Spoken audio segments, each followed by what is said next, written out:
Yesterday, we launched the trial of our CBDC project.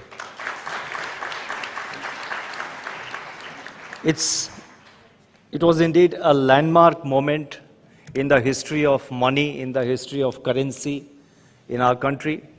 Going forward, it will be a landmark moment. It will be a landmark achievement so far as the functioning of the entire economy is concerned. So in that sense also, it's going to be a major transformation of the way business is done, the way transactions are conducted.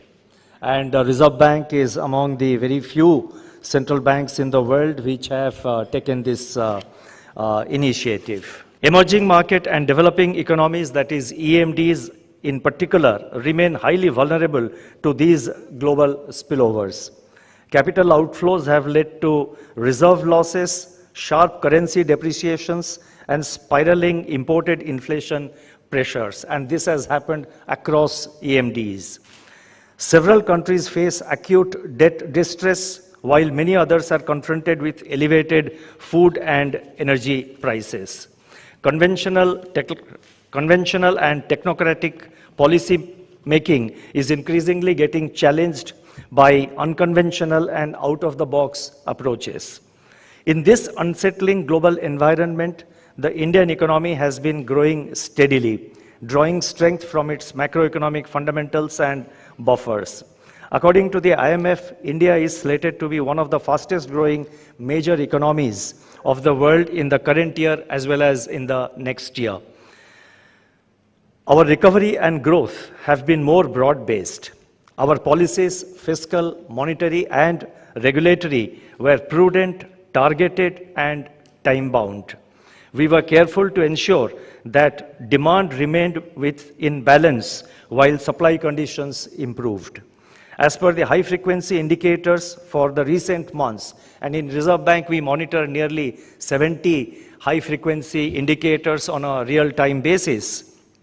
Now, as per these high-frequency indicators, especially for the recent months and the weeks, we find that private consumption, especially urban demand, has remained quite healthy.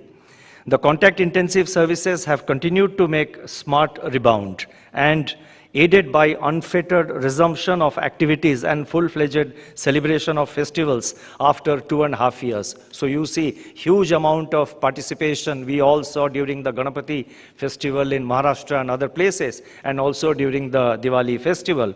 And as the data is trickling in and flowing in, we find that the sales of various, the overall retail sales of various goods, the white goods and other fast-moving consumer goods have also improved considerably. Now, amidst all this, external demand, however, remains a weak spot in the face of accentuating global economic slowdown. Domestic inflation remains elevated. We are closely monitoring the inflation trends as well as the effect of our past actions. In our view, that is in Reserve Bank's view and in my view, price stability, sustained growth, and financial stability need not be mutually exclusive. In the Mahabharata, during the famous Swayamvara, when the great warrior Arjuna was aiming at the eye of the revolving fish, there was a fish and the fish was revolving during the Swayamvara. I'm quite certain, and he was looking at it through a pool of water which was underneath. I'm quite certain that he would have certainly assessed the speed at which the fish was revolving, the wind conditions prevailing, the intensity of the ripples in the pool of water below, the noise levels in the king's court, and similar other factors. No one can match the prowess of Arjuna, but our constant endeavor is to keep an Arjuna's eye on inflation, which is our primary target.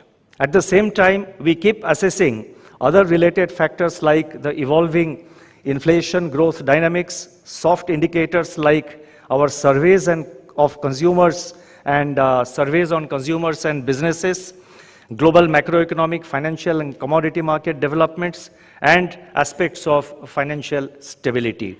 In other words, our policy measures are based on an assessment of the overall situation, we will continue to steer our policies accordingly.